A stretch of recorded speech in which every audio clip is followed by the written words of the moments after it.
ನಮಸ್ಕಾರ, ಇನ್ಸೈಡ್ ಸ್ಟೋರಿಗೆ ಸ್ವಾಗತ. ನಾನು ಪೃಥ್ವಿರಾಜ್ ಹಾರನಹಳ್ಳಿ.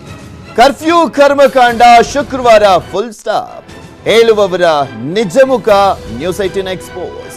ಶಾಲೆ ತೆಗಿಬೇಕಾ ಬೇಡವಾ? ತಜ್ಞರು ವರ್ಸಸ್ ಬಿಜೆಪಿಗರು. ವೀಕೆಂಡ್ ವಿಲವಿಲ.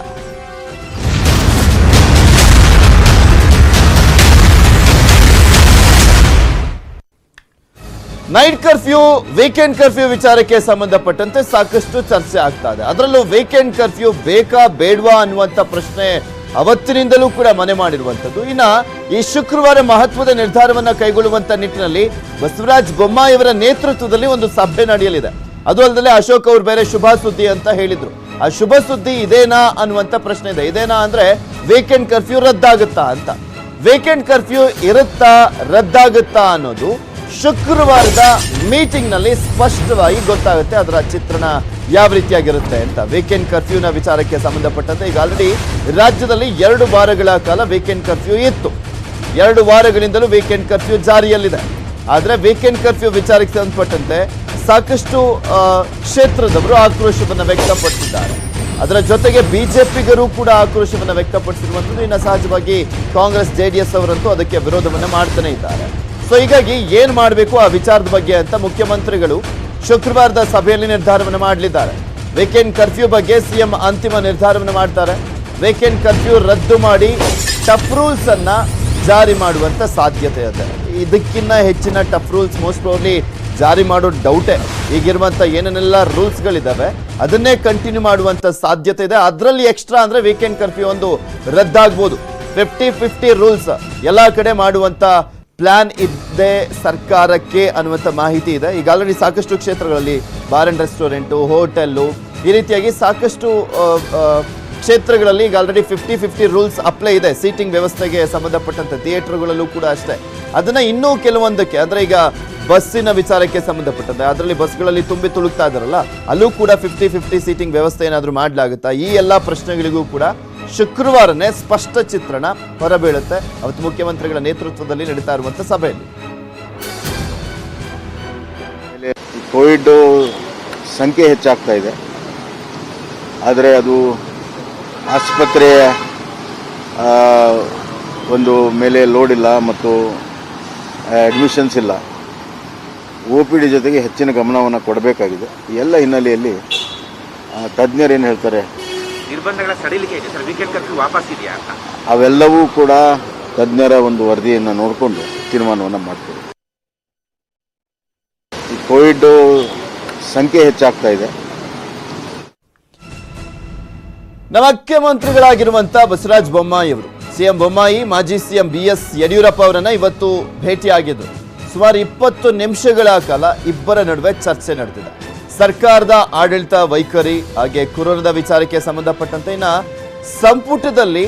ಸಂಪುಟ ಪುನಾರಚನೆ ಮಾಡಬೇಕಾ ವಿಸ್ತರಣೆ ಮಾಡಬೇಕಾ ಅನ್ನುವಂಥ ಒಂದು ಸಣ್ಣ ಗೊಂದಲ ಕೂಡ ಇದ್ದಂತಿದೆ. ಆದರೆ ಪುನಾರಚನೆ ಬಗ್ಗೆನೇ ಮುಖ್ಯಮಂತ್ರಿಗಳು ಸಾಕಷ್ಟು ಒಲವನ್ನು ವ್ಯಕ್ತಪಡಿಸಿರುವಂಥದ್ದು. ಅದ್ರ ಬಗ್ಗೆನೂ ಕೂಡ BS ಯಡಿಯೂರಪ್ಪನವರ ಜೊತೆ ಚರ್ಚೆಯನ್ನ ಮಾಡಿದ್ದಾರೆ ಮುಖ್ಯಮಂತ್ರಿಗಳು. ಕೊರೋನಾ ತಡೆಗೆ ಮಾಡಿದಂಥ ಕ್ರಮಗಳ ಬಗ್ಗೆನೂ ಕೂಡ ಚರ್ಚೆಯನ್ನು ಮಾಡಿರುವಂಥದ್ದು. ಇನ್ನು ವೀಕೆಂಡ್ ಕರ್ಫ್ಯೂದ ವಿಚಾರದ ಬಗ್ಗೆ ಏನ್ ಮಾಡಬೇಕು ಅನ್ನೋದ್ರ ಬಗ್ಗೆನೂ ಕೂಡ ಯಡಿಯೂರಪ್ಪನವರಿಂದ ಸಲಹೆಯನ್ನು ಪಡ್ಕೊಂಡಿರ್ಬೋದು ಅನ್ನುವಂಥ ಮಾತುಗಳು ಕೂಡ ಇದೆ. ಕೊರೋನಾ ಕ್ರಮಗಳ ಕುರಿತು ಆಡಳಿತ ಪಕ್ಷದವರು ಸಾಕಷ್ಟು ಜನ ಅಪಸ್ವರವನ್ನು ಎತ್ತುತ್ತಾ ಇದ್ದಾರೆ. ಈಗ ಆಲ್ರೆಡಿ KS ಈಶ್ವರಪ್ಪ ಆಗಿರ್ಬೋದು, CT ರವಿ ಆಗಿರ್ಬೋದು, ಪ್ರಹ್ಲಾದ್ ಜೋಶಿ, ಪ್ರತಾಪ್ ಸಿಂಹ ಇವರೆಲ್ಲರೂ ಕೂಡ ಅಸಮಾಧಾನವನ್ನು ವ್ಯಕ್ತಪಡಿಸಿದ್ದಾರೆ. ಸೊ ಈ ಎಲ್ಲ ವಿಚಾರಗಳು ಕೂಡ ಯಡಿಯೂರಪ್ಪನವರ ಗಮನಕ್ಕೆ ತಂದಿದ್ದಾರೆ ಬೊಮ್ಮಾಯಿ ಅವರು. ಅದರ ಜೊತೆಗೆ ಸಲಹೆಯನ್ನ ಕೂಡ ಪಡೆದಿರುವಂಥದ್ದು ಏನ್ ಮಾಡಬೇಕು ಅಂತ. ಹಾಗೆ ಸ್ವಪಕ್ಷದವರೇ ಸರ್ಕಾರದ ನಿರ್ಧಾರಗಳನ್ನ ಅಪೋಸ್ ಮಾಡ್ತಾ ಇರುವಂತ ವಿಚಾರದ ಬಗ್ಗೆ ಅವರಿಗೆ ಸ್ವಲ್ಪ ಬುದ್ಧಿ ಮಾತನ್ನ ಹೇಳಬೇಕು ಅನ್ನುವಂಥ ವಿಚಾರದ ಬಗ್ಗೆನೂ ಕೂಡ ಯಡಿಯೂರಪ್ಪನವರ ಜೊತೆ ಚರ್ಚೆಯನ್ನ ಮಾಡಿದ್ದಾರೆ ಅಂತ ಹೇಳಲಾಗ್ತದೆ. ಬಟ್ ಇಲ್ಲಿ ಪ್ರಮುಖವಾಗಿ ಶುಕ್ರವಾರದ ಸಭೆಯಲ್ಲಿ ಏನ್ ನಿರ್ಧಾರವನ್ನ ಮಾಡಬಹುದು ಅನ್ನೋದ್ರ ಬಗ್ಗೆನೂ ಕೂಡ ಯಡಿಯೂರಪ್ಪನವ್ರ ಜೊತೆ ಚರ್ಚೆಯನ್ನ ಮಾಡಿದ್ದಾರೆ ಅನ್ನುವಂಥ ಮಾತುಗಳು ಕೂಡ ಇದಾವೆ. ವೀಕೆಂಡ್ ಕರ್ಫ್ಯೂ ಲಾಕ್ಡೌನ್ಗೆ ಬಿಜೆಪಿಯಲ್ಲೇ ವಿರೋಧವಿದೆ. ಸಣ್ಣ ವ್ಯಾಪಾರಿಗಳು, ದುಡಿಯುವಂತ ವರ್ಗಕ್ಕೆ ಆರ್ಥಿಕ ಪ್ಯಾಕೇಜ್ ಅನ್ನ ಕೊಡಿ ಅಂತ ನಿನ್ನೆನೂ ಕೂಡ ಕೇಳಿದ್ರು ಕುಮಾರಸ್ವಾಮಿ ಅವರು. ಇವತ್ತು ಕೂಡ ಆಗ್ರಹಿಸಿದ್ದಾರೆ ಸರ್ಕಾರವನ್ನ. ವೀಕೆಂಡ್ ಕರ್ಫ್ಯೂ ಲಾಕ್ಡೌನ್ ಹಾಕಿದ್ರೆ ಪರಿಹಾರವನ್ನ ಕೊಡಿ. ಈಗ ಆಲ್ರೆಡಿ ಕಳೆದ 2 ವಾರದಿಂದಲೂ ಕೂಡ ವೀಕೆಂಡ್ ಕರ್ಫ್ಯೂ ಜಾರಿಯಲ್ಲಿದೆ. ಇನ್ನ ಲಾಕ್ಡೌನ್ ವಿಚಾರಕ್ಕೆ ಸಂಬಂಧಪಟ್ಟಂತೆ ಈಗ ಆಲ್ರೆಡಿ ಸಾಕಷ್ಟು ವಿರೋಧ ಇರುವಂಥದ್ದು. ವೀಕೆಂಡ್ ಕರ್ಫ್ಯೂಗೂ ಕೂಡ ಒಂದು ಸಮುದಾಯಕ್ಕಾದ್ರೂ ಅಟ್ಲೀಸ್ಟ್ ಒಂದು ಕ್ಷೇತ್ರದವ್ರಿಗಾದ್ರೂ ಪರಿಹಾರವನ್ನ ಕೊಡಿ ಅಂತ ಮಾಜಿ ಮುಖ್ಯಮಂತ್ರಿ HDK ಆಗ್ರಹಿಸಿದ್ದಾರೆ ಸರ್ಕಾರದಲ್ಲಿ. ನಾನು ಸರ್ಕಾರಕ್ಕೆ ಪ್ಯಾಕೇಜ್ ಅಂತಕ್ಕಂಥದ್ದು ಹೇಳಿದೆ ದೊಡ್ಡ ಮಟ್ಟದಲ್ಲಿ ಮಾಡಬೇಕು ಅಂತಲ್ಲ, ಆದರೆ ಒಂದು ವರ್ಗದ ಜನ ಏನಿದ್ದಾರಲ್ಲ, ಬೀದಿ ಬದಿ ವ್ಯಾಪಾರಿಗಳಿರ್ಬೋದು, ಕೆಲವು ಸಣ್ಣ ಪುಟ್ಟ ರೈತರು ಬೆಳೆ ಬೆಳೆದಿರ್ತಾರೆ, ಮಾರಾಟ ಮಾಡೋಕ್ಕಾಗದೇ ಇರತಕ್ಕಂಥ ಪರಿಸ್ಥಿತಿಗಳು ಇವತ್ತು ಕಾಣ್ತಾ ಇದ್ದೇವೆ. ಜೀವನ ಪ್ರತಿನಿತ್ಯ ಒಂದು ದುಡಿಮೆ ಮೇಲೆ ಬದುಕ್ತಕ್ಕಂಥ ಒಂದು ವರ್ಗ ಇದೆಯಲ್ಲ, ಅಂಥವ್ರಿಗಾದರೂ ಸ್ವಲ್ಪ ಆರ್ಥಿಕವಾಗಿ ಏನಾದರೂ ಕೊಡಬೇಕಾಗ್ತದೆ ಸರ್ಕಾರ. ಇವತ್ತು ನೈಟ್ ಕರ್ಫ್ಯೂ ಮತ್ತು ಲಾಕ್ಡೌನ್ ವಿಷಯದಲ್ಲೂ ಸಹ ಪರ ವಿರೋಧಗಳೇನಿದ್ದಾವೆ, ಇದರ ಬಗ್ಗೆ ಸರ್ಕಾರ ಒಂದು ಕೂಲಂಕುಷವಾಗಿ ತಜ್ಞರ ಒಂದು ಮಾಹಿತಿಗಳನ್ನು ಸಲಹೆಗಳನ್ನು ಪಡೆಯೋದ್ರ ಮುಖಾಂತರ ಮತ್ತು ಈ ವರ್ಗದ ಜನರ ವಿರೋಧ ಏನಿದೆ, ಅಸಮಾಧಾನ, ಅದಕ್ಕೆ ಯಾವ ರೀತಿ ಪರ್ಯಾಯವಾದಂಥ ತೀರ್ಮಾನಗಳನ್ನು ಮಾಡಬೇಕು ಅಂತಕ್ಕಂಥದ್ದಾದರೂ ಯೋಚನೆ ಮಾಡಬೇಕು ಸರ್ಕಾರ ಅಂತಕ್ಕಂಥದ್ದು ಹೇಳಕ್ಕೆ ಬಯಸ್ತೇನೆ. ನಾನು ವೀಕೆಂಡ್ ನೈಟ್ ಕರ್ಫ್ಯೂ ವಿಚಾರಕ್ಕೆ ಸಂಬಂಧಪಟ್ಟಂತೆ ಬಿಜೆಪಿಯಲ್ಲೇ ವಿರೋಧ ವ್ಯಕ್ತವಾಗ್ತಾ ಇದೆ. ನಿರ್ಬಂಧ ವಿಧಿಸೋದಾಗಿದ್ರೆ ವ್ಯಾಕ್ಸಿನ್ ಯಾಕೆ ಬೇಕಾಗಿತ್ತು ಹಾಗಾದ್ರೆ ಅಂತ ಸಂಸದ ಪ್ರತಾಪ್ ಸಿಂಹ ಪ್ರಶ್ನೆಯನ್ನ ಮಾಡಿದ್ದಾರೆ. ಈಗ ಆಲ್ರೆಡಿ 3ನೇ ಅಲೆ ಬರುತ್ತೆ ಅನ್ನುವ ಕಾರಣಕ್ಕೋಸ್ಕರ ಎಲ್ಲ ಕಡೆನೂ ಕೂಡ ಆಕ್ಸಿಜನ್ ವ್ಯವಸ್ಥೆ, ICU ವ್ಯವಸ್ಥೆ ಎಲ್ಲವನ್ನೂ ಕೂಡ ರೆಡಿ ಮಾಡ್ಕೊಂಡ್ಮೇಲೆ ಯಾಕೆ ಎದುರಬೇಕು, ಇಂತಹ ಒಂದು ಕಠಿಣ ನಿರ್ಬಂಧಗಳನ್ನ ಯಾಕೆ ಕೈಗೊಳ್ಳಬೇಕು? ಯಾಕೆಂದ್ರೆ ಇದು ಅಷ್ಟೊಂದು ಸಿವಿಯರ್ಗೂ ಕೂಡ ತಗೊಂಡು ಹೋಗ್ತಾ ಇಲ್ಲ ಕೊರೋನಾ ಅನ್ನುವಂಥದ್ದು. ಆದರೆ ಜೀವನ ಮಾಡುವಂಥದ್ದು ಕಷ್ಟದ ಪರಿಸ್ಥಿತಿಗೆ ತಳ್ತಾ ಇದೆ ಇಂತಹ ಕಠಿಣ ನಿರ್ಬಂಧಗಳು ಅಂತ ಪ್ರತಾಪ್ ಸಿಂಹ ಅವರು ಸರ್ಕಾರದ ವಿರುದ್ಧನೇ ಆಕ್ರೋಶವನ್ನು ವ್ಯಕ್ತಪಡಿಸಿದ್ದಾರೆ. ಪಂಚ ರಾಜ್ಯಗಳಲ್ಲಿ ಚುನಾವಣೆ ನಡೀತಾ ಇದೆ, ಅಲ್ಲಿ ಪ್ರಚಾರದ ರ್ಯಾಲಿಗಳು ಕೂಡ ನಡೀತಾ ಇದಾವೆ ತಾನೆ. ಕರ್ನಾಟಕದಲ್ಲಿ ಯಾಕೆ ಕರ್ಫ್ಯೂ ರೀತಿಯ ನಿರ್ಬಂಧ ಅನ್ನುವಂಥದ್ದು ಅವರ ಪ್ರಶ್ನೆ. ಸರಿಯಾಗೇ ಇದೆ ಅವರ ಪ್ರಶ್ನೆ. ಜನರ ಜೀವ ಎರಡೂ ಕೂಡ ಮುಖ್ಯ. ಜೀವವನ್ನ ಉಳಿಸ್ಕೊಳ್ಳಿಕ್ಕೆ ವ್ಯಾಕ್ಸಿನ್ ಕೊಟ್ಟಿದ್ದೇವೆ, ಜೀವನವನ್ನ ಉಳಿಸಬೇಕು ಅಂದ್ರೆ ಕರ್ಫ್ಯೂ ಅನ್ನ ತೆಗಿರಿ ಅಂತ ಪ್ರತಾಪ್ ಸಿಂಹ ಆಗ್ರಹಿಸಿದ್ದಾರೆ.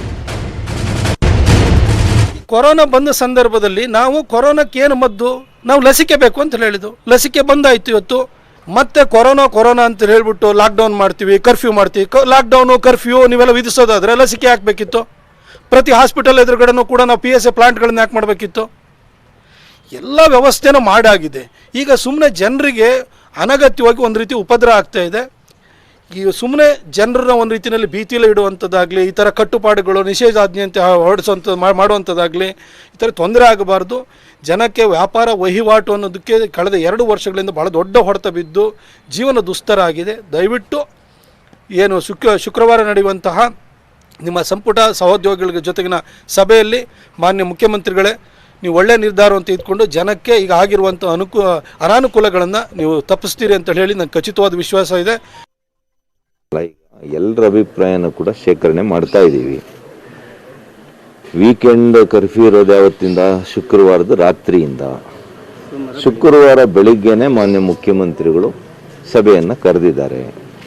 ಎಲ್ಲವನ್ನೂ ಕೂಡ ಆ ಸಭೆಯಲ್ಲಿ ಅವರು ಚರ್ಚೆ ಮಾಡ್ತಾರೆ, ಸಾಧಕ ಬಾಧಕಗಳನ್ನು ನೋಡ್ತಾರೆ. ಇನ್ನೂ 2-3 ದಿವಸ ಇದು ಪಾಸಿಟಿವಿಟಿ ಆಗಲಿ, ಸೋಂಕಿನ ಪ್ರಭಾವ ಆಗಲಿ, ಯಾವ ರೀತಿ ಆಗ್ತಾ ಇದೆ ಅನ್ನುವಂಥದ್ದು ಕೂಡ ನಮಗೆ ಸ್ಪಷ್ಟ ಚಿತ್ರಣ ನಮ್ಮ ಕಣ್ಮುಂದೆ ಬರುತ್ತೆ. ಆಗ ನಿರ್ಧಾರ ತೆಗೆದುಕೊಳ್ಳೋಣ. ಜನಪರವಾಗಿರ್ತಕ್ಕಂಥ ಸರ್ಕಾರ ಖಂಡಿತವಾಗಿಯೂ ಕೂಡ ಜನಪರವಾದಂಥ ಕಾರ್ಯಕ್ರಮಗಳಾಗಲಿ ನಿರ್ಧಾರಗಳಾಗಲಿ ಇರ್ತದೆ, ಅದರಲ್ಲೇನು ಅನುಮಾನ ಬೇಡ. ಆದರೆ ಮೊದಲನೇ ಪ್ರಾಶಸ್ತ್ಯ ನಮ್ಮ ಸರ್ಕಾರದ್ದೇನು ಅಂದರೆ ಜೀವವನ್ನು ಉಳಿಸುವಂಥದ್ದು. ಯಾವುದೇ ಕಾರಣಕ್ಕೂ ಯಾರಿಗೂ ಕೂಡ ಪ್ರಾಣಾಪಾಯಕ್ಕೆ ಕುಂದು ಬರದಂತೆ ಇರುವಂಥ ರೀತಿಯಲ್ಲಿ ನಿರ್ಣಯಗಳನ್ನು ತೆಗೆದುಕೊಳ್ಳೋದು.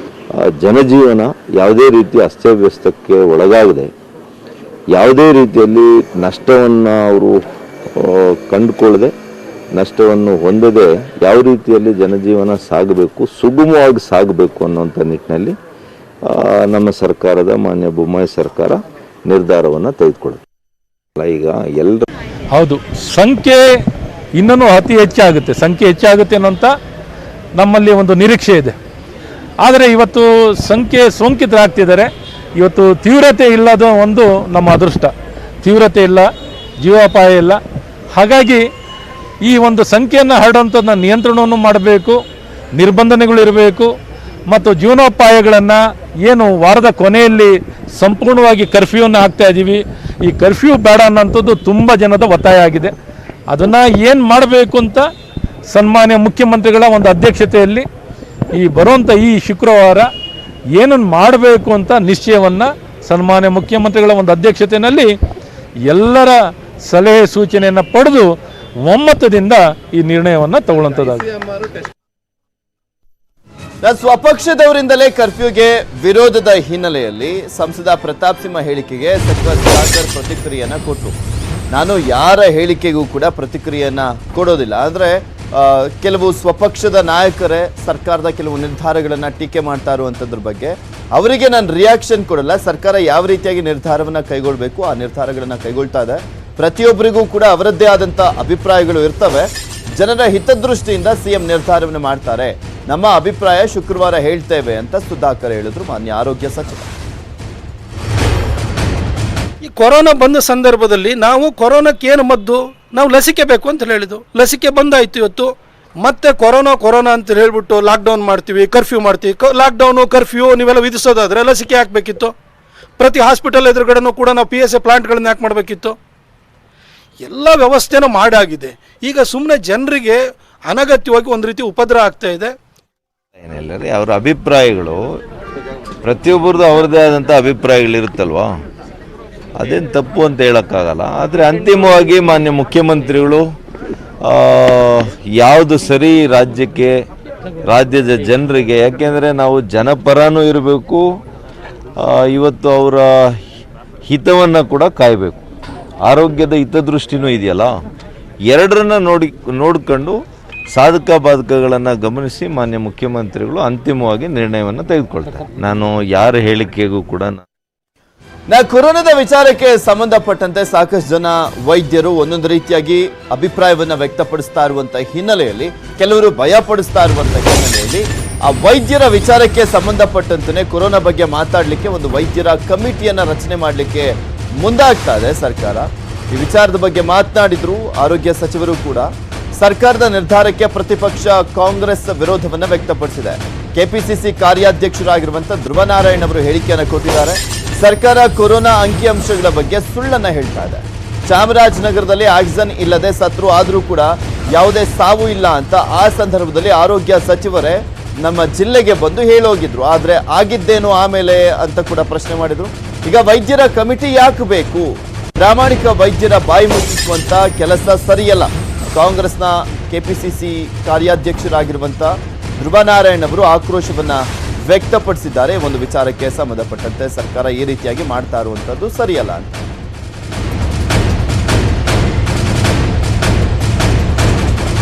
ಮೊದಲನೇದಾಗಿ ಸರ್ಕಾರ ಸುಳ್ಳು ಮಾಹಿತಿಗಳನ್ನ ಕೊಡ್ತಿದೆ. ಇದನ್ನ ನೇರವಾಗಿ ನಾನು ಹೇಳಲಿಕ್ಕೆ ಇಚ್ಛಪಡ್ತೇನೆ. ಉದಾಹರಣೆಗೆ ಕಳೆದ ವರ್ಷ ಆಕ್ಸಿಜನ್ ಲಭ್ಯ ಇಲ್ಲದೇನೆ ಸುಮಾರು ಚಾಮರಾಜನಗರದಲ್ಲಿ 36 ಜನರು ಸಾವಿಗೀಡಾದರು.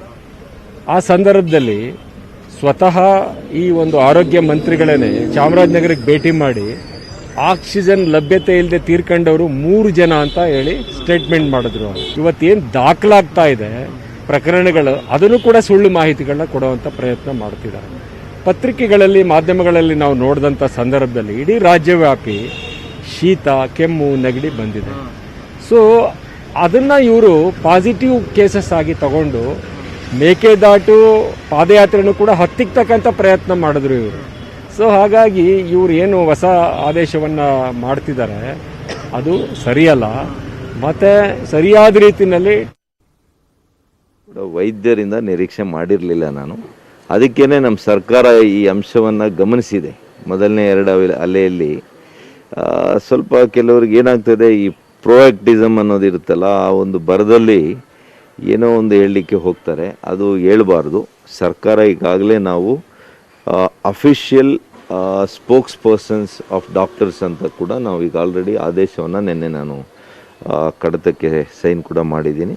ಬಹುಶಃ ಇವತ್ತು ಆರ್ಡರ್ ಇಶ್ಯೂ ಆಗುತ್ತೆ. ಸುಮಾರು 14ರಿಂದ 15 ಜನ ಬೆಂಗಳೂರಿನಲ್ಲಿ. ಅದೇ ರೀತಿ ನಾವು ಜಿಲ್ಲಾ ಕೇಂದ್ರಗಳಲ್ಲಿ ಕೂಡ ನಾವು ಯಾರು ಮಾತ್ರ ಅಧಿಕೃತವಾಗಿ ಸರ್ಕಾರದ ಒಂದು ಏನು ಸೂಚನೆಗಳಿದೆ ಮತ್ತು ಈ ವ್ಯಾಧಿ ಬಗ್ಗೆ ಸಂಪೂರ್ಣವಾದಂಥ ಮಾಹಿತಿ ಅವರು ಕೊಡೋದು ಮಾತ್ರ ಅಧಿಕೃತ, ಬೇರೆಯವ್ರಿಗೆ ಇದೆಲ್ಲದ್ರ ಬಗ್ಗೆ ಮತ್ತಷ್ಟು ಡೀಟೇಲ್ಸ್ ಅನ್ನ ನೀಡ್ತಾರೆ ನಮ್ಮ ಪ್ರತಿನಿಧಿ ಕೃಷ್ಣ ದೂರವಾಣಿ ಸಂಪರ್ಕದಲ್ಲಿ ಜಾಯ್ನ್ ಆಗ್ತಾ ಇದ್ದಾರೆ. ಕೃಷ್ಣ, ಸಾಕಷ್ಟು ಕುತೂಹಲ ಕೆಡೆ ಮಾಡಿಕೊಟ್ಟಿದೆ ಶುಕ್ರವಾರದ ಮುಖ್ಯಮಂತ್ರಿಗಳ ನೇತೃತ್ವದಲ್ಲಿ ನಡೀತಾ ಇರುವಂತಹ ಒಂದು ಸಭೆ. ಈಗ ಆಲ್ರೆಡಿ ಸ್ವಪಕ್ಷದವರೇ ಸಾಕಷ್ಟು ಜನ ವಿರೋಧವನ್ನ ವ್ಯಕ್ತಪಡಿಸಿದ್ದಾರೆ. ವೀಕೆಂಡ್ ಕರ್ಫ್ಯೂ ಬೇಡ, ಯಾಕೆ ಬೇಕು ಇದು ಅಂತ. ಮೋಸ್ಟ್ ಪ್ರಾಬಬ್ಲಿ ವೀಕೆಂಡ್ ಕರ್ಫ್ಯೂ ಈಗ ಹೇಳ್ತಾ ಇರುವಂತ ಸಾಕಷ್ಟು ಜನರ ಹೇಳಿಕೆಯನ್ನ ಗಮನಿಸಿದ್ರೆ ರದ್ದಾಗುವಂತ ಚಾನ್ಸಸ್ ಜಾಸ್ತಿ ಇದ್ದಂತಿದೆ.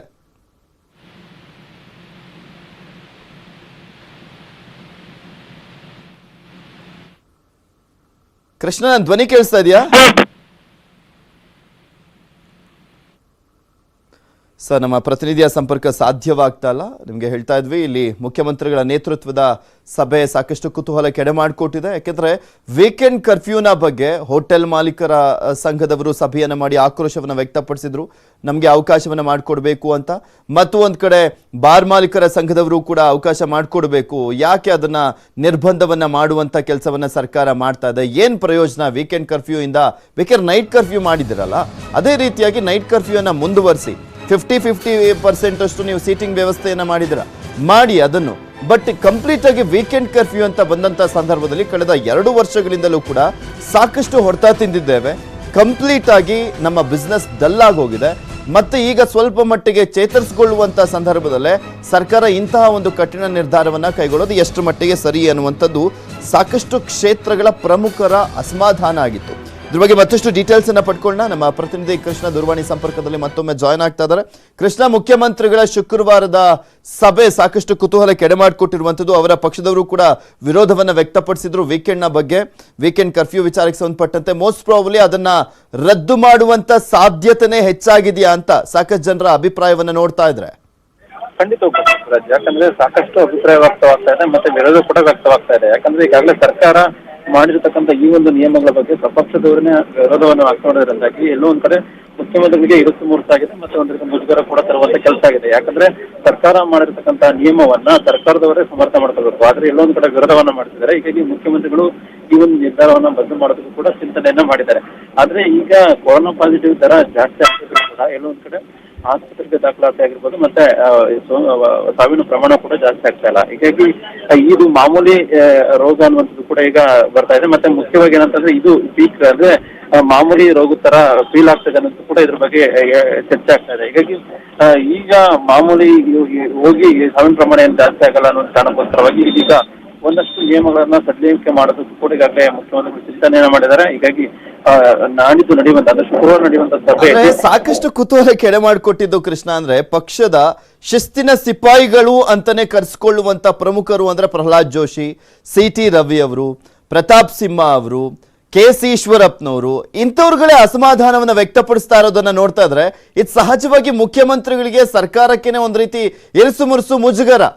ನಮ್ಮ ಪಕ್ಷದವರೇ ಹಿಂಗ್ ಮಾತಾಡ್ತಾರಲ್ಲ ಅಂತ ಪಕ್ಷದ ವೇದಿಕೆಯಲ್ಲಿ ಚರ್ಚೆ ಮಾಡ್ಬೋದು, ಅಥವಾ ನನಗೆ ಪರ್ಸನಲ್ ಆಗಿ ಹೇಳ್ಬಿಟ್ಟು ಸಲಹೆಯನ್ನ ಕೊಡ್ಬೋದು, ಯಾಕೆ ಈ ರೀತಿಯಾಗಿ ಮಾತನಾಡ್ತಾ ಇದ್ದಾರೆ ಅನ್ನುವಂಥದ್ದು ಕೂಡ ಎಲ್ಲೋ ಒಂದ್ ಕಡೆ ಮುಖ್ಯಮಂತ್ರಿಗಳಿಗೆ ಮುಜುಗರ ತರ್ತಾ ಇದೆ. ಖಂಡಿತವಾಗ್ಲೂ ಪೃಥ್ವಿರಾಜ್, ಯಾಕಂದ್ರೆ ಮುಖ್ಯಮಂತ್ರಿಗಳು ತಜ್ಞರ ಅಭಿಪ್ರಾಯದ ಮೇರೆಗೆ ಈ ಒಂದು ನಿಯಮಗಳನ್ನ ಜಾರಿ ಮಾಡಿದ್ದಾರೆ. ಈ ಹಿಂದೆ ಮಾಜಿ ಮುಖ್ಯಮಂತ್ರಿ BS ಯಡಿಯೂರಪ್ಪನವರು ಮುಖ್ಯಮಂತ್ರಿ ಆದಂತ ಸಂದರ್ಭದಲ್ಲೂ ಕೂಡ ತಜ್ಞರ ಸಲಹೆಗಳ ಆಧಾರದ ಮೇಲೆನೆ ಒಂದಷ್ಟು ನಿರ್ಧಾರಗಳನ್ನ ಪ್ರಕಟವನ್ನ ಮಾಡಿದ್ರು. ಆದ್ರೆ ಈಗ ಮುಖ್ಯಮಂತ್ರಿ ಬಸವರಾಜ ಬೊಮ್ಮಾಯಿ ಆದ್ಮೇಲೆ ನಿರ್ಧಾರವನ್ನ ಪ್ರಕಟ ಮಾಡಿದ್ರು ಕೂಡ ಇಲ್ಲೊಂದ್ ಕಡೆ ಅವರ ನಿರ್ಧಾರವನ್ನ ಪ್ರಶ್ನೆ ಮಾಡುವಂತ ಕೆಲಸ ಆಗ್ತಾ ಇದೆ. ಇದರಿಂದಾಗಿ ಮುಖ್ಯಮಂತ್ರಿಗಳು ಕೂಡ ಒಂದ್ ರೀತಿ ಮುಜುಗರ ಆಗಿರುವಂತದ್ದು. ಮತ್ತೆ ಇವತ್ತು ಯಡಿಯೂರಪ್ಪನವರ ಭೇಟಿ ಮಾಡಿದಂತ ಸಂದರ್ಭದಲ್ಲೂ ಕೂಡ ಇದೇ ಒಂದು ವಿಚಾರವನ್ನು ಕೂಡ ಪ್ರಸ್ತಾಪವನ್ನ ಮಾಡಿದ್ದಾರೆ. ಮತ್ತೆ ಯಡಿಯೂರಪ್ಪನವರು ಕೂಡ ಯಾರು ವಿರೋಧವನ್ನ ಮಾಡ್ತಾರೆ ಅವ್ರಿಗೆ ನಾನು ಸಲಹೆಗಳನ್ನ ಅದ್ರ ಬುದ್ಧಿ ಹೇಳುವಂತ ಕೆಲಸವನ್ನು ಮಾಡ್ತೀನಿ ಅನ್ನೋ ಮಾತನ್ನು ಕೂಡ ಯಡಿಯೂರಪ್ಪನವರು ಹೇಳಿದ್ದಾರೆ. ಹೀಗಾಗಿ ನೀವು ಹೇಳಿದಂಗೆ ಈಗಾಗಲೇ ಮುಖ್ಯಮಂತ್ರಿ ಇವರ ಒಂದು ಮಾತುಗಳು ಮುಖ್ಯಮಂತ್ರಿ ಬಸವರಾಜ ಬೊಮ್ಮಾಯಿ ಅವರಿಗೆ ಒಂದ್ ರೀತಿ ಇರಿಸು ಮುರುಸು ಮತ್ತೆ ಮುಜುಗರ ತರುವಂತ ಕೆಲಸ ಆಗಿದೆ. ಹೀಗಾಗಿ ಮುಖ್ಯಮಂತ್ರಿಗಳು ಕೂಡ ಈ ಒಂದು ವಿಚಾರವನ್ನ ಗಂಭೀರವಾಗಿ ಪರಿಗಣಿಸಿದ್ದಾರೆ. ಹೀಗಾಗಿ ನಾಳೆ ನಡೆಯುವಂತ ಸಭೆಯಲ್ಲಿ ಈ ಸಾಧಕ ಬಾಧಕಗಳ ಬಗ್ಗೆ ಅಂದ್ರೆ ಮತ್ತೊಂದ್ ಸಾರಿ ತಜ್ಞರ ಜೊತೆ ಅಭಿಪ್ರಾಯವನ್ನು ಪಡೆದು ಅಂತಿಮವಾಗಿ ವೀಕೆಂಡ್ ಕರ್ಫ್ಯೂ ಏನಿದೆ ಅದನ್ನ ಒಂದು ಸಡಿಲಿಕೆ ಮಾಡುವಂತ ನಿರ್ಧಾರವನ್ನು ಕೂಡ ಮುಖ್ಯಮಂತ್ರಿಗಳು ಮಾಡೋರಿದ್ದಾರೆ. ಇನ್ ಕೇಸ್ ಏನಾದ್ರು ಸೋಂಕಿನ ಪ್ರಮಾಣ ಮತ್ತೆ ಜಾಸ್ತಿ ಆಯ್ತು ಅಂತಂದ್ರೆ ಮತ್ತೆ ಈಗ ಏನು ನಿಯಮಗಳನ್ನು ಜಾರಿ ಮಾಡಿದ್ರು. ಓಕೆ, ಥ್ಯಾಂಕ್ ಯು ಕೃಷ್ಣ ನಿಮ್ಮೆಲ್ಲ ಡೀಟೇಲ್ಸ್ಗಾಗಿ. ನ್ಯೂಸ್ 18 ಕನ್ನಡ ಪ್ರತಿದಿನ ಕೂಡ ಕೂ ಆ್ಯಪ್ನಲ್ಲಿ ಒಂದೊಂದು ಪ್ರಶ್ನೆಯನ್ನ ಕೇಳ್ತಾ ಬರ್ತಾ ಇದ್ದೀವಿ. ಇವತ್ತಿನ ಪ್ರಶ್ನೆ ನಮ್ದು ವಾರಾಂತ್ಯದ ಕರ್ಫ್ಯೂ, ರಾತ್ರಿ ಕರ್ಫ್ಯೂ ಬೇಡ ಎಂಬ ವಾದದ ಬಗ್ಗೆ ನಿಮ್ಮ ಅನಿಸಿಕೆ ಏನು ಅಂತ ಜನರ ಮುಂದಿಟ್ಟಿದ್ದು ಈ ಪ್ರಶ್ನೆನ. ಇದಕ್ಕೆ ಪ್ರೀತಮ್ ಅನ್ನೋರು ಉತ್ತರವನ್ನ ಕೊಟ್ಟಿದ್ದಾರೆ. ಕರ್ಫ್ಯೂಗಳಿಗಿಂತ ಜನಸಂದಣಿ ನಿಯಂತ್ರಣ ಮಾಡುವಂಥದ್ದೇ ಉತ್ತಮ ಅಂತ ಸರಿಯಾಗಿ ಉತ್ತರವನ್ನ ಕೊಟ್ಟಿದ್ದಾರೆ. ಸರ್ಕಾರ ಇದನ್ನ ಮೇಯ್ನ್ ಆಗಿ ಕಂಟ್ರೋಲ್ ಮಾಡಬೇಕಾಗಿದೆ.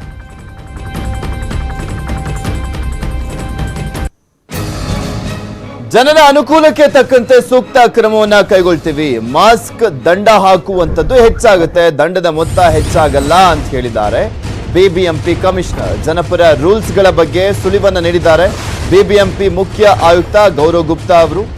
ಮಾಸ್ಕ್ನ ವಿಚಾರಕ್ಕೆ ಸಂಬಂಧಪಟ್ಟಂತೆ ಸಾಕಷ್ಟು ಕಡೆ ಸರಿಯಾಗಿ ಮಾಸ್ಕ್ ಅನ್ನ ಹಾಕ್ತಾ ಇಲ್ಲ, ಅದಕ್ಕೆ ಇನ್ನಷ್ಟು ದಂಡವನ್ನ ಸರಿಯಾಗಿ ಹಾಕುವಂತ ನಿಟ್ಟಿನಲ್ಲಿ ಮಾರ್ಷಲ್ಸ್ಗಳನ್ನ ಹೆಚ್ಚೆಚ್ಚು ನೇಮಕ ಮಾಡಬೇಕಾದಂತ ಪರಿಸ್ಥಿತಿ ಕೂಡ ಈಗ ಬಿಬಿಎಂಪಿಗೆ ನಿರ್ಮಾಣವಾಗ್ತಾ ಇರುವಂತದ್ದು. ಸೊ ಹೀಗಾಗಿ ದಂಡದ ಮೊತ್ತ ಹೆಚ್ಚು ಮಾಡಲ್ಲ ನಾವು, ಆದ್ರೆ ದಂಡವನ್ನ ಇನ್ನು ಮುಂದೆ ಸಾಕಷ್ಟು ಕಡೆ ಹಾಕುವಂತ ನಿಟ್ಟಿನಲ್ಲಿ ಮಾರ್ಷಲ್ಸ್ಗಳನ್ನು ಕೂಡ ಸರಿಯಾಗಿ ನೇಮಿಸುವಂತ ನಿಟ್ಟಿನಲ್ಲೂ ಕೂಡ ಬಿಬಿಎಂಪಿ ಮುಂದಾಗೋದ್ರ ಬಗ್ಗೆ ಸುಳಿವನ್ನ ಕೊಟ್ಟಿದ್ದಾರೆ.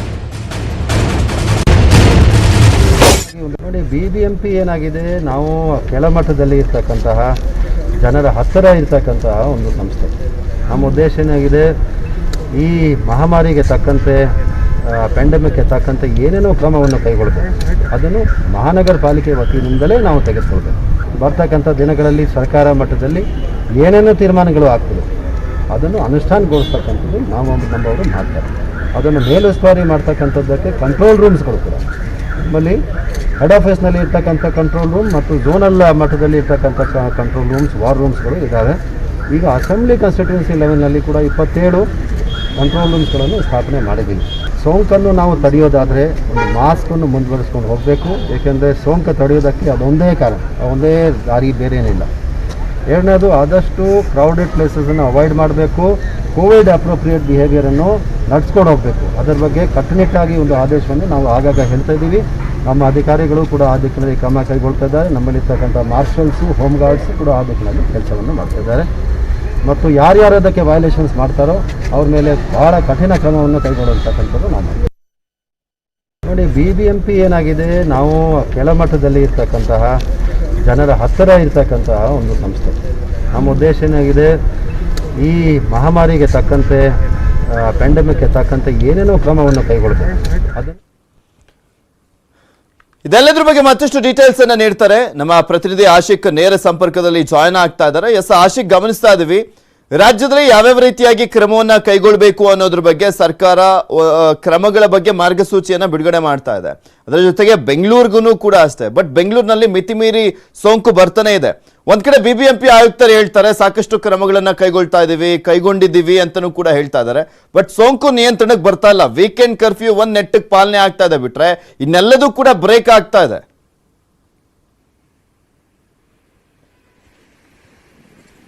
ಹೌದು, ಪೃಥ್ವಿರಾಜ್ ಹಾರನಹಳ್ಳಿ, ಬೆಂಗಳೂರಿಗೆ ಸಂಬಂಧಪಟ್ಟ ಹಾಗೆ ಈಗಾಗಲೇ ದಿನದಿಂದ ದಿನಕ್ಕೆ ಕೂಡ ಪ್ರಕರಣಗಳ ಸಂಖ್ಯೆ ಹೆಚ್ಚುತ್ತಾನೆ ಹೋಗ್ತಾ ಇದೆ. ಆದ್ರೆ ಇಲ್ಲಿ ಒಂದು ಸಮಾಧಾನಕರ ಒಂದು ವಿಚಾರ ಏನು ಅಂತಂದ್ರೆ, ಫ್ಯಾಟಾಲಿಟಿ ರೇಟ್, ಮರಣ ದರ ಮಾತ್ರ ಕಡಿಮೆ ಇರುವಂತದ್ದು, ಮತ್ತೆ ಹಾಸ್ಪಿಟಲೈಸೇಷನ್ ಆಗುವಂತಹ ಜನರ ಸಂಖ್ಯೆ, ಸೋಂಕಿತರ ಸಂಖ್ಯೆ ಏನಿದೆ ಅದು ಕೂಡ ಬಹಳ ಕಡಿಮೆ ಇರುವಂತದ್ದು. ಇದ್ರ ಹೊರತಾಗಿ ಈ ಹಿಂದೆ ಈ 3ನೇ ಅಲೆಯಲ್ಲಿ ಯಾವ ರೀತಿಯಾಗಿ ಕೊರೋನಾ ಸ್ಪ್ರೆಡ್ ಆಗುತ್ತೆ ಅಂತ ತಜ್ಞರು ತಮ್ಮ ಅಭಿಪ್ರಾಯಗಳನ್ನ, ತಮ್ಮ ನಿಲುವನ್ನ ವ್ಯಕ್ತಪಡಿಸಿದ್ರು, ಅದೇ ರೀತಿಯಾಗಿ ಸದ್ಯಕ್ಕೆ ಪ್ರಕರಣ ಹೆಚ್ಚೆಚ್ಚು ಬೆಳಕಿಗೆ ಬರ್ತಾ ಇರುವಂತದನ್ನ ನಾವು ನೋಡ್ತಾ ಇದ್ದೇವೆ.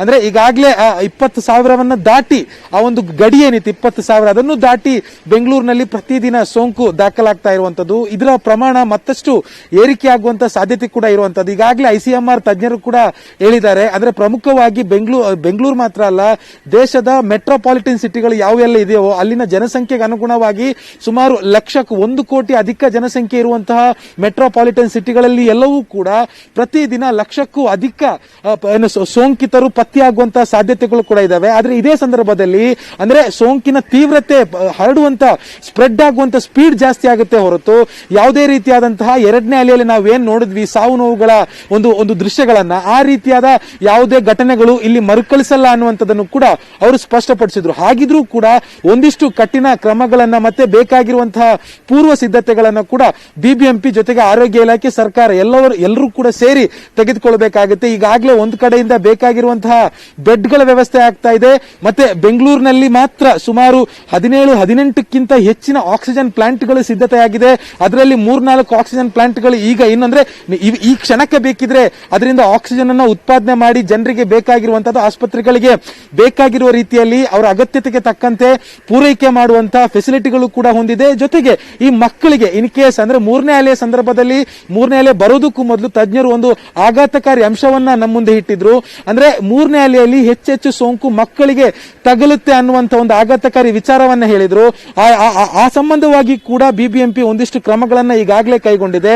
ಬೆಂಗಳೂರು ನಗರದಲ್ಲಿರುವಂತಹ ಸುಮಾರು 15ಕ್ಕೂ ಹೆಚ್ಚಿನ ಮಲ್ಟಿ ಸೂಪರ್ ಸ್ಪೆಷಾಲಿಟಿ ಮಕ್ಕಳ ಆಸ್ಪತ್ರೆಗೆ ಅವರನ್ನ ಕರೆದು ಅಲ್ಲಿರುವಂತಹ ಹಿರಿಯ ವೈದ್ಯರನ್ನು ಕೂಡ ಕರೆದು ಒಂದು ಸಮಾಲೋಚನೆಯನ್ನ ಮಾಡಿ ಅಗತ್ಯ ಬಿದ್ರೆ ಆ ಖಾಸಗಿ ಆಸ್ಪತ್ರೆಯಲ್ಲಿರುವಂತಹ ಮಕ್ಕಳ ಬೆಡ್ಗಳೇನಿದೆ ಅದನ್ನು ಕೂಡ ಸರ್ಕಾರಕ್ಕೆ ಕೊಡಬೇಕು ಅನ್ನುವಂತಹ ಒಂದು ನಿರ್ಧಾರವನ್ನ ಒಂದು ಸಮಾಲೋಚನೆಯನ್ನ ಬಿಬಿಎಂಪಿ ಮುಖ್ಯ ಆಯುಕ್ತರಾಗಿರುವಂತಹ ಗೌರವ್ ಗುಪ್ತಾ ಅವರ ನೇತೃತ್ವದಲ್ಲಿ ಈಗಾಗಲೇ ನಡೆದಿದೆ. ಮತ್ತೆ ಖಾಸಗಿ ಆಸ್ಪತ್ರೆಗಳು ಕೂಡ ಅದಕ್ಕೆ ಈಗಾಗಲೇ ಒಪ್ಕೊಂಡಿದೆ. ಅಂದ್ರೆ ಸರ್ಕಾರದ ಅಧೀನದಲ್ಲಿ ಈಗಾಗಲೇ 2 ಮಲ್ಟಿ ಸ್ಪೆಷಾಲಿಟಿ ಮಕ್ಕಳ ಆಸ್ಪತ್ರೆ ಇದ್ರೂ ಕೂಡ ಇನ್ ಕೇಸ್ ಹಿಟ್ ಜಾಸ್ತಿ ಆದ್ರೆ ಮಕ್ಕಳಲ್ಲಿ ಹೆಚ್ಚೆಚ್ಚು ಸೋಂಕು ಕಂಡು ಬಂದ್ರೆ ಮತ್ತೆ ತೀವ್ರತೆ ಕೂಡ ಜಾಸ್ತಿ ಆದ್ರೆ ಬೆಡ್ಗಳ ಅಗತ್ಯತೆ ಇರುತ್ತೆ. ಈ ಹಿನ್ನೆಲೆಯಲ್ಲಿ ಮಕ್ಕಳನ್ನು ಕೂಡ ಅಂದ್ರೆ ತುಂಬಾ ಹೆಚ್ಚಿನ ಒಂದು ಆದ್ಯತೆಯನ್ನು ಕೊಟ್ಟು ನಿಗಾ ವಹಿಸಿ ಮಕ್ಕಳ ಮೇಲೆ ಕೂಡ ಒಂದಿಷ್ಟು ಸರ್ವೈವಲ್ ಮಾಡುವಂತ ಅವಶ್ಯಕತೆಗಳಿರುತ್ತೆ. ಇನ್ನೊಂದು ಕಡೆಯಿಂದ ಈಗಾಗಲೇ ಹೇಳಿದ ಹಾಗೆ ಬೆಡ್ಗಳ ವ್ಯವಸ್ಥೆ ತುಂಬಾ ಮುಖ್ಯ ಆಗುತ್ತೆ. ಬೆಡ್ಗಳಂದ್ರೆ ಕೇವಲ ಜನರಲ್ ಬೆಡ್ ಆಗಿರೋದಿಲ್ಲ, ಅದರಲ್ಲಿ ಐಸಿಯು ಇರಬೇಕಾಗುತ್ತೆ, ವೆಂಟಿಲೇಟರ್ ವಿತ್ ಐಸಿಯು ಇರಬೇಕಾಗುತ್ತೆ, ಮತ್ತೆ HDU ಬೆಡ್ಗಳು ಬೇಕಾಗುತ್ತೆ, ಮತ್ತೆ ಆಕ್ಸಿಜನ್ ಸಹಿತವಾಗಿರುವಂತಹ ಜನರಲ್ ಬೆಡ್ಗಳು ಬೇಕಾಗುತ್ತೆ. ಎಲ್ಲಾ ಬೆಡ್ಗಳ ವ್ಯವಸ್ಥೆಯನ್ನು ಕೂಡ ಈಗಾಗಲೇ ಬಿಬಿಎಂಪಿ ಸುಮಾರು 7,000ಕ್ಕೂ ಅಧಿಕ ಬೆಡ್ಗಳನ್ನು ಒಟ್ಟಾರೆ ಸಿದ್ಧತೆ ಮಾಡಿಕೊಂಡಿದ್ರು ಕೂಡ ಆ ಪೈಕಿ ಕೇವಲ 15% ಮಾತ್ರ ಸದ್ಯಕ್ಕೆ ಫಿಲ್ ಆಗಿರುವಂತದ್ದು. ಉಳಿದಿರುವ 85% ಬೆಡ್ಗಳು ಇನ್ನೂ ಖಾಲಿ ಇದೆ. ಹೀಗಾಗಿ ಆ ಕಡೆ ಕೂಡ ಹೆಚ್ಚಿನ ಒಂದು ಗಮನ ಹರಿಸಿ ಬಿಬಿಎಂಪಿ ಕೆಲಸ ಮಾಡ್ತಾ ಇರುವಂತದ್ದು. ಪೃಥ್ವಿ, ಓಕೆ, ಥ್ಯಾಂಕ್ ಯು ಆಶಿಕ್ ನಿಮ್ಮೆಲ್ಲ ಡೀಟೇಲ್ಸ್ಗಾಗಿ. ಕುಯಾತ್ನಲ್ಲಿ ನ್ಯೂಸ್ 18 ಕನ್ನಡ ಇವತ್ತಿನ 2ನೇ ಪ್ರಶ್ನೆಯನ್ನ ಕೇಳಿದೆ. 2ನೇ ಪ್ರಶ್ನೆ ಇಂತಿದೆ: ಶಾಲೆಗಳಲ್ಲಿ ಹೆಚ್ಚಾಗ್ತಾ ಇರುವಂತಹ ಕೊರೋನಾ ಸೋಂಕು ತಡೆಯಲಿಕ್ಕೆ ಏನ್ ಮಾಡಬೇಕು ಅನ್ನೋದು ನಮ್ಮ ಪ್ರಶ್ನೆ. ಇದಕ್ಕೆ ನೀವು ಕುಆಪ್ನಲ್ಲಿ ಹೋಗಿ ನ್ಯೂಸ್ 18 ಕನ್ನಡದ ಪೇಜಲ್ಲಿ ಲಾಗಿನ್ ಆಗಿ ಉತ್ತರವನ್ನ ಕೊಡಬಹುದು. ಆ ಉತ್ತರವನ್ನ 10 ಗಂಟೆ ನ್ಯೂಸ್ನಲ್ಲಿ ನಿಮ್ಮ ಮುಂದೆ ಹೇಳ್ತೀವಿ.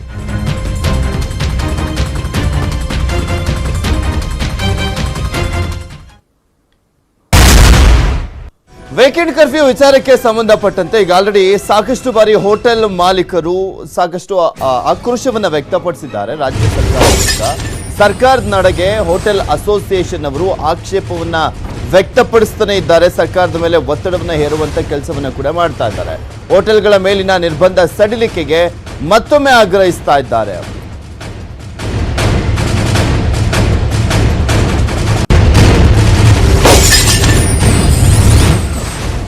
ವೀಕೆಂಡ್ ಕರ್ಫ್ಯೂ ಬಗ್ಗೆ ಮದ್ಯ ಮಾರಾಟಗಾರರ ಸಂಘ ಕೂಡ ಆಕ್ಷೇಪವನ್ನ ವ್ಯಕ್ತಪಡಿಸಿದೆ. ವೀಕೆಂಡ್ ಕರ್ಫ್ಯೂ ಬಗ್ಗೆ ಆಕ್ಷೇಪವನ್ನ ಎತ್ತಿದ್ದಾರೆ. ಮದ್ಯ ಮಾರಾಟಗಾರರ ಸಂಘದವರು ಪತ್ರವನ್ನ ಕೂಡ ಬರೆದಿರುವಂಥದ್ದು. ವೀಕೆಂಡ್ ಕರ್ಫ್ಯೂ ಸ್ಥಗಿತಕ್ಕೆ ಮದ್ಯ ಮಾರಾಟಗಾರರ ಸಂಘ ಮನವಿಯನ್ನ ಮಾಡಿಕೊಂಡಿದೆ. ಇಲ್ಲಿ ಪ್ರಮುಖವಾಗಿ ಮದ್ಯ ಮಾರಾಟಗಾರರ ಸಂಘದವರು ಮತ್ತು ಒಂದ್ ಕಡೆ ಹೋಟೆಲ್ ಮಾಲೀಕರ ಸಂಘದವರು ಅವರಿಬ್ರು ಕೂಡ ಜಂಟಿಯಾಗಿ ಮೊನ್ನೆ ಅಷ್ಟೇ ಒಂದು ಸಭೆಯನ್ನ ಕೂಡ ಮಾಡಿದ್ರು. ಆ ಸಭೆಯಲ್ಲೂ ಕೂಡ ಆಕ್ಷೇಪವನ್ನ ವ್ಯಕ್ತಪಡಿಸಿ ಅಸಮಾಧಾನವನ್ನ ವ್ಯಕ್ತಪಡಿಸಿದ್ರು. ಈಗ ಪತ್ರದ ಮುಖಾಂತರ ಮನವಿಯನ್ನ ಮಾಡ್ಕೊಳ್ತಾ ಇದ್ದಾರೆ. ವೀಕೆಂಡ್ ಕರ್ಫ್ಯೂ ಬೇಡ, ಅದನ್ನ ತೆಗಿರಿ, ವಾಪಸ್ ತಗೊಳ್ಳಿ ಅಂತ ಮನವಿಯನ್ನ ಮಾಡ್ಕೊಂಡಿದ್ದಾರೆ ಸರ್ಕಾರಕ್ಕೆ.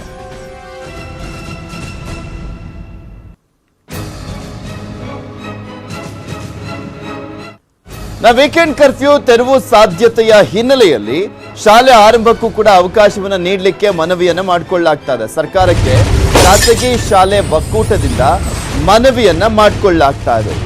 ಇಲ್ಲಿ ಪ್ರಮುಖವಾಗಿ ವೀಕೆಂಡ್ ಕರ್ಫ್ಯೂ ವಾಪಸ್ ತೆಗೆದುಕೊಂಡಿದ್ದೇ ಆದಲ್ಲಿ ಸರ್ಕಾರ ನಮಗೂ ಅವಕಾಶ ಮಾಡಿಕೊಡಿ ಅಂತ ಖಾಸಗಿ ಶಾಲೆಯವರು ಮನವಿಯನ್ನ ಮಾಡಿಕೊಂಡಿದ್ದಾರೆ ಸರ್ಕಾರಕ್ಕೆ. ಸಿಎಂಗೆ ಪತ್ರವನ್ನ ಬರೆದಿದ್ದಾರೆ ಖಾಸಗಿ ಶಾಲೆಗಳ ಒಕ್ಕೂಟದವರು. ಶಾಲೆ ಮುಚ್ಚಿದ್ರೂ ವೈರಸ್ ಅಬ್ಬರ ತಡೆ ಸಾಧ್ಯ ಇಲ್ಲ, ಹೀಗಾಗಿ ಶಾಲೆಯನ್ನ ಆರಂಭಿಸಬೇಕು, ಅವಕಾಶ ಕೊಡಿ ಅಂತ ಇವರು ಮನವಿಯನ್ನ ಮಾಡಿಕೊಂಡಿದ್ದಾರೆ. ಇದಕ್ಕೆ ಸರ್ಕಾರ ಯಾವ ರೀತಿಯಾಗಿ ಪ್ರತಿಕ್ರಿಯೆ ಕೊಡುತ್ತೋ ಗೊತ್ತಿಲ್ಲ. ಯಾಕೆಂದ್ರೆ ಈಗ ಸದ್ಯಕ್ಕೆ ಬೆಂಗಳೂರನ್ನ ಹೊರತುಪಡಿಸಿ ಎಲ್ಲೆಲ್ಲಿ ಹೆಚ್ಚಿನ ಪಾಸಿಟಿವಿಟಿ ರೇಟ್ ಇದೆ, ಆ ಪಾಸಿಟಿವಿಟಿ ರೇಟ್ ಜಾಸ್ತಿ ಇರುವಂತ ಒಂದು ತಾಲೂಕುಗಳಲ್ಲಿ ನಿರ್ಬಂಧವನ್ನ ಏರುವಂತ ಒಂದು ಕೆಲಸವನ್ನ ಮಾಡಲಾಗ್ತದೆ. ಫಾರ್ ಎಕ್ಸಾಂಪಲ್ ಹಾಸನದಲ್ಲಿ ಹಾಸನ ತಾಲೂಕು ಮತ್ತೆ ಆಲೂರು ತಾಲೂಕಿನಲ್ಲಿ ಮಾತ್ರನೇ ಕೊರೋನಾ ಪ್ರಕರಣಗಳು ಜಾಸ್ತಿ ಆಗ್ತಾ ಇರುವಂತದ್ದು, ಶಾಲೆಗಳಲ್ಲಿ ಹೆಚ್ಚಿನ ಸಂಖ್ಯೆಯಲ್ಲಿ ಕೊರೋನಾ ಬರ್ತಾ ಇರುವಂತದ್ದು ಕ್ಲಸ್ಟರ್ ಆಗಿ ಪರಿಗಣಿಸಿ ಆ 2 ತಾಲೂಕುಗಳಲ್ಲಿ ಮಾತ್ರ 1 to 9th ವರೆಗೂ ರಜೆಯನ್ನ ಘೋಷಣೆ ಮಾಡಲಾಗಿದೆ. ಇನ್ನು ಬೆಂಗಳೂರಿನಲ್ಲಿ 1 to 9th ಏನ್ ರಜೆಯನ್ನ ಘೋಷಣೆ ಮಾಡಿರುವಂತದ್ದು ಮುಂದುವರೆದಿರುವಂತದ್ದು. ಆದ್ರೆ ಈ ರೀತಿಯಾಗಿ ಮಾಡೋದು ಬೇಡ, ನಮಗೆ ಅವಕಾಶವನ್ನ ಮಾಡಿಕೊಡಿ ಅಂತ ಖಾಸಗಿ ಶಾಲಾ ಶಿಕ್ಷಣ ಸಂಸ್ಥೆಗಳ ಒಕ್ಕೂಟದವರು ಮನವಿಯನ್ನು ಮಾಡಿಕೊಂಡಿದ್ದಾರೆ ಸರ್ಕಾರಕ್ಕೆ.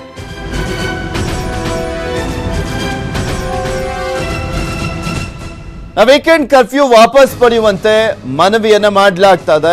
ಎಲ್ಲಾ ರಂಗದವರು ಕೂಡ ಮನವಿಯನ್ನ ಮಾಡ್ಕೊಳ್ತಾ ಇದ್ದಾರೆ. ನಮಗೆ ಸಾಕಷ್ಟು ಆರ್ಥಿಕವಾಗಿ ನಷ್ಟ ಸಂಭವಿಸ್ತಾ ಇದೆ. ಕಳೆದ 2 ವರ್ಷದಿಂದಲೂ ಕೂಡ ನಷ್ಟವನ್ನ ಅನುಭವಿಸಿದ್ದೇವೆ. ಮತ್ತೆ ಪದೇ ಪದೇ ಅದೇ ರೀತಿಯಾಗಿ ಹೊಡೆತ ಬೀಳ್ತಾ ಇದೆ. ಈಗ ನೀವು ವೀಕೆಂಡ್ ಕರ್ಫ್ಯೂ ಮಾಡೋ ಹಿನ್ನೆಲೆಯಲ್ಲಿ ಅಂತ ಮನವಿಯನ್ನ ಮಾಡ್ಕೊಳ್ತಾ ಇದ್ದಾರೆ ಸರ್ಕಾರಕ್ಕೆ. ಮೈಸೂರಿನ ವಿವಿಧ ಸಂಘ ಸಂಸ್ಥೆಗಳಿಂದ ಸಿಎಂಗೆ ಪತ್ರವನ್ನ ಬರೆಯಲಾಗಿದೆ.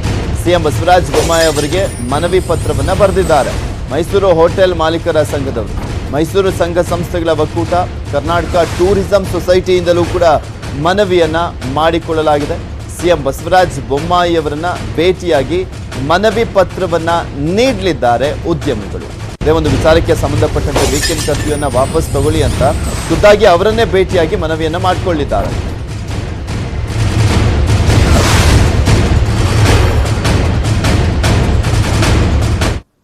ಮೊನ್ನೆಯಷ್ಟೇ ಹೋಟೆಲ್ ಮಾಲೀಕರ ಸಂಘದವರು, ಬಾರ್ ಅಸೋಸಿಯೇಷನ್ ಅವರು ಮನವಿಯನ್ನ ಮಾಡಿಕೊಂಡಿದ್ದರ ಬಗ್ಗೆ ಸರ್ಕಾರಕ್ಕೆ ಅವರು ಸಾಕಷ್ಟು ಮನವಿ ಮಾಡ್ಕೊಳ್ಳೋದ್ರ ಜೊತೆಗೆ ಎಚ್ಚರಿಕೆಯನ್ನ ಕೂಡ ಕೊಟ್ಟಿದ್ರು. ಸರ್ಕಾರ ವೀಕೆಂಡ್ ಕರ್ಫ್ಯೂ ವಾಪಸ್ ತಗೊಳ್ಳದೆ ಹೋದ್ರೆ ನೀವೇನಾದ್ರೂ ಮಾಡ್ಕೊಳ್ಳಿ, ನಾವಂತೂ ಓಪನ್ ಮಾಡ್ತೀವಿ ಹೋಟೆಲ್ಗಳನ್ನ, ಬಾರ್ಗಳನ್ನ ಅಂತ ಎಚ್ಚರಿಕೆಯನ್ನ ಕೊಟ್ಟಿದ್ರು. ಈ ಒಂದು ವಿಚಾರದ ಬಗ್ಗೆ ಅಶೋಕ್ ಅವರು ಪ್ರತಿಕ್ರಿಯೆಯನ್ನ ಕೊಟ್ಟಿದ್ರು. ಯಾರದ್ದೋ ಒತ್ತಡಕ್ಕೆ ನಿರ್ಧಾರ ಬದಲಿಸುವಂಥದ್ದು ಅಸಾಧ್ಯ, ಹೋಟೆಲ್ನವರು ಹೇಳಿದ ಕಾರಣಕ್ಕೆ ಬದಲಾವಣೆ ಅಸಾಧ್ಯ ಅಂತ ಹೇಳಿದ್ರು. WHO ಕೇಂದ್ರ ಸರ್ಕಾರದ ನಿರ್ಧಾರಗಳಿಗೆ ಬದ್ಧವಾಗಿದೆ ನಮ್ಮ ಸರ್ಕಾರ ಅಂತ ಅಶೋಕ್ ಅವರು ಹೇಳಿದರು.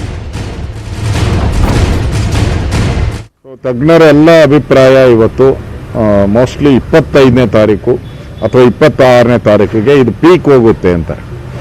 ಮೊದಲನೇ ಅಲೆಯಲ್ಲಿ ಸುಮಾರು 4 ತಿಂಗಳು ತೊಗೊಂಡಿದೆ, 2ನೇ ಅಲೆಯಲ್ಲಿ 3 ತಿಂಗಳು ತೊಗೊಂಡಿದೆ, ಈ ಅಲೆಯಲ್ಲಿ ಸುಮಾರು 1 ತಿಂಗಳೊಳಗಡೆ ಇದು ಪೀಕ್ಗೆ ಹೋಗ್ತೈತೆ. ಮಹಾರಾಷ್ಟ್ರ ಇರ್ಬೋದು, ಡೆಲ್ಲಿ ಇರ್ಬೋದು, ಇವೆಲ್ಲವನ್ನ ಮಾನದಂಡ ತೆಗೆದುಕೊಂಡ್ರೆ ಅಲ್ಲಿಂದ ಡಿಕ್ರೀಸ್ ಆಗೋಕ್ಕೆ ಶುರುವಾಗಿದೆ. 25ನೇ ತಾರೀಕು ಹೋಗ್ಬೋದು, ಅದಾದಮೇಲೆ ಡೌನ್ ಬರ್ಬೋದು ಅಂತ ಈಗ ತಜ್ಞರೆಲ್ಲ ರಿಪೋರ್ಟ್ ಕೊಟ್ಟಿದ್ದಾರೆ. ಆ ದೃಷ್ಟಿಯಿಂದ ಇವತ್ತು ಲಾಕ್ಡೌನ್ ಬಗ್ಗೆ, ಸಂಡೇ ಸ್ಯಾಟರ್ಡೇ ಲಾಕ್ಡೌನ್ ಇದೆ, ನೈಟ್ ಕರ್ಫ್ಯೂ ಇದೆ, ಇವೆಲ್ಲವನ್ನ ಬದಲಾವಣೆ ಮಾಡಬೇಕಾ ಮಾಡಬಾರ್ದು ಅನ್ನೋದ್ರ ಬಗ್ಗೆನೂ ನಾನು ಚರ್ಚೆ ಮಾಡಿದೆ. ಡಾಕ್ಟರ್ ಅಶ್ವಥ್ ನಾರಾಯಣ ಅವರು, ಡಾಕ್ಟರ್ ಸುಧಾಕರ್ ಅವರೆಲ್ಲ ನಾವು ಚರ್ಚೆ ಮಾಡಿದ್ರಿ. ಸೊ ತಜ್ಞರ ಎಲ್ಲ ಅಭಿಪ್ರಾಯ ಇವತ್ತು ಮೋಸ್ಟ್ಲಿ 25ನೇ ತಾರೀಕು ಅಥವಾ 26ನೇ ತಾರೀಕಿಗೆ ಇದು ಪೀಕ್ ಹೋಗುತ್ತೆ. ವೀಕೆಂಡ್ ಕರ್ಫ್ಯೂ, ನೈಟ್ ಕರ್ಫ್ಯೂ ವಿಚಾರಕ್ಕೆ ಸಂಬಂಧಪಟ್ಟಂತೆ ಸಾಕಷ್ಟು ಜನ ಅಭಿಪ್ರಾಯವನ್ನ ವ್ಯಕ್ತಪಡಿಸ್ತಾ ಇದ್ದಾರೆ. ವೀಕೆಂಡ್ ಕರ್ಫ್ಯೂ ಅಗತ್ಯತೆ ಏನಿದೆ ಅಂತ. ಸೊ ಹೀಗಾಗಿನೇ ಮುಖ್ಯಮಂತ್ರಿಗಳು ವೀಕೆಂಡ್ ಕರ್ಫ್ಯೂನ ರದ್ದು ಮಾಡುವಂತ ಚಾನ್ಸಸ್ಗಳೇ ಜಾಸ್ತಿ ಇದೆ ಅಂತ ಹೇಳಲಾಗ್ತಾ ಇರುವಂತದ್ದು. ಇದೇ ವಿಚಾರಕ್ಕೆ ಸಂಬಂಧಪಟ್ಟಂತೆ ಮಾತಾಡಲಿಕ್ಕೆ ನಮ್ಮ ಜೊತೆ ಡಾಕ್ಟರ್ ಮಧುಸೂದನ್ ಅವರು, IMA ಮಾಜಿ ರಾಜ್ಯಾಧ್ಯಕ್ಷರು, ದೂರವಾಣಿ ಸಂಪರ್ಕದಲ್ಲಿ ಜಾಯ್ನ್ ಆಗ್ತಾ ಇದ್ದಾರೆ. ನಮಸ್ಕಾರ ಸರ್. ನಮಸ್ಕಾರ ಸರ್. ಈಗ ವೀಕೆಂಡ್ ಕರ್ಫ್ಯೂ ಅನ್ನ ತೆರವು ಮಾಡಬೇಕು, ವೀಕೆಂಡ್ ಕರ್ಫ್ಯೂನ ಅಗತ್ಯತೆನೇ ಇಲ್ಲ ಅಂತ ಸಾಕಷ್ಟು ಜನ ಅಭಿಪ್ರಾಯವನ್ನ ವ್ಯಕ್ತಪಡಿಸ್ತಾ ಇದ್ದಾರೆ. ಏನ್ ಹೇಳ್ತೀರಾ ಸರ್ ಇದ್ರ ಬಗ್ಗೆ? ಇಲ್ಲ, ಈಗಾಗ ನಮ್ಗೆ ಸಿಕ್ಕಿರ್ತಕ್ಕಂತ ಒಂದಿಷ್ಟು ಮಾಹಿತಿ ಮತ್ತು ಅನುಭವದ ಪ್ರಕಾರ ಈಗಿರ್ತಕ್ಕಂತ 3ನೇ ಅಥವಾ 4ನೇ ಅಲೆ ತುಂಬಾ ಸೌಮ್ಯವಾಗಿರ್ತಕ್ಕಂಥದ್ದು. ಸೊ ಈಗಾಗಲೇ ಬೆಡ್ ಆಕ್ಯುಪೆನ್ಸಿನೂ ಕಡಿಮೆ ಇದೆ.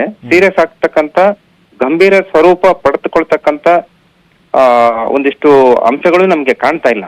ಈ ನಿಟ್ಟಿನಲ್ಲಿ ಬಹುಶಃ ಇದು ಎಲ್ಲರಿಗೂ ಬಂದು ಒಂದ್ ಹಂತಕ್ಕೆ ಎಲ್ಲರಿಗೂ ತಲುಪಿ ಹೋಗುತ್ತೆ. ಸೊ ಅದ್ರ ಜೊತೆಗೇನೆ ತೆಗೆದ್ರೆ ಒಳ್ಳೇದಂತ ನನ್ನ ಒಂದು ಅಭಿಪ್ರಾಯ. ಯಾಕಂತ ಹೇಳಿದ್ರೆ ಸಾಕಷ್ಟು ಜನರಿಗೆ ಇದರಿಂದ ತೊಂದರೆ ಆಗ್ತದೆ. ಎಸ್ಪೆಷಲಿ ರೈತರುಗಳಿಗೆ ತಮ್ಮ ಏನು ಅವರು ಬೆಳೆದಿರ್ತಕ್ಕಂಥ ಬೆಳೆ ಇರಬಹುದು ಅಥವಾ ಸಾಗಣೆ ಮಾಡ್ತಕ್ಕಂಥದ್ದು ಇರಬಹುದು, ಇವೆಲ್ಲವೂ ವೀಕೆಂಡ್ ಅಲ್ಲಿ ತುಂಬಾ ತೊಂದರೆ ಕೊಡ್ತಾ ಇದಾವೆ.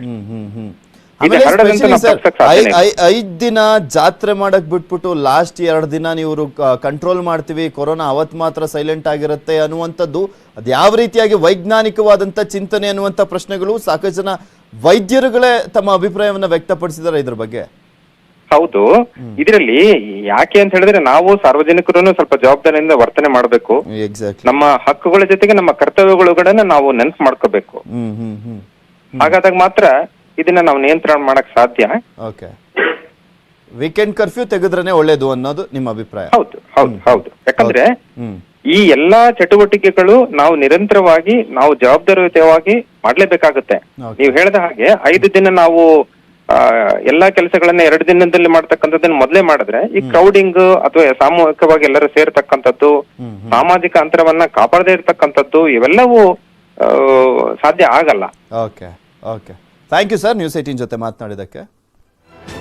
ಕೊರೋನಾ ಕರ್ಫ್ಯೂ ಬಿಜೆಪಿ ಸರ್ಕಾರದ ಬಗ್ಗೆ ಸಿದ್ದರಾಮಯ್ಯವರು ಟಾಂಗ್ ಕೊಟ್ಟಿದ್ದಾರೆ. ರಾಜ್ಯದಲ್ಲಿ ವೀಕೆಂಡ್ ಕರ್ಫ್ಯೂ ಅಗತ್ಯನೇ ಇಲ್ಲ ಅಂತಿದ್ದಾರೆ ಸಿದ್ದರಾಮಯ್ಯ. ರೂಲ್ಸ್ ಟೈಟ್ ಮಾಡಿದ್ರೆ ಸೂಕ್ತ ಅನ್ನುವಂಥದ್ದು ಸಿದ್ದರಾಮಯ್ಯನವರ ಸಲಹೆ. ಮಾಸ್ಕ್ ಅನ್ನು ಹಾಕದೆ ರೂಲ್ಸ್ ಬ್ರೇಕ್ ಮಾಡಿದಂತ ಸಚಿವ ಕತ್ತಿಗೂ ಕೂಡ ಟಾಂಗ್ ಕೊಟ್ಟಿದ್ದಾರೆ. ಮಂತ್ರಿ ಆಗೋದಕ್ಕೆ ಲಾಯಕ್ಕಲ್ಲ ಅಂತ ಆಕ್ರೋಶವನ್ನು ಕೂಡ ವ್ಯಕ್ತಪಡಿಸಿದ್ದಾರೆ ಕತ್ತಿ ವಿರುದ್ಧ. ಇಲ್ಲ, ನನಗೆ ನನ್ನ ಪ್ರಕಾರ ವೀಕೆಂಡ್ ಏನು ಬೇಕಾಗಿಲ್ಲ, ಕರ್ಫ್ಯೂ ಬೇಕಾಗಿಲ್ಲ, ವೀಕೆಂಡ್ ಕರ್ಫ್ಯೂ ಬೇಕಾಗಿಲ್ಲ. ವ್ಯಾಕ್ಸಿನ್ ಎಲ್ಲ ಮಾಡಲಿ, ಕೋವಿಡ್-19 ನಿಯಮಾವಳಿಗಳನ್ನೆಲ್ಲ ಸ್ಟ್ರಿಕ್ಟಾಗಿ ಫಾಲೋ ಮಾಡಲಿ. ಬಟ್ ವೀಕೆಂಡ್ ಕರ್ಫ್ಯೂ ಇಂದ ಏನಾಗುತ್ತೆ, ಅದರಿಂದ ತಡೆಗಟ್ಟಲಿಕ್ಕೆ ಸಾಧ್ಯ ಆಗಲ್ಲ.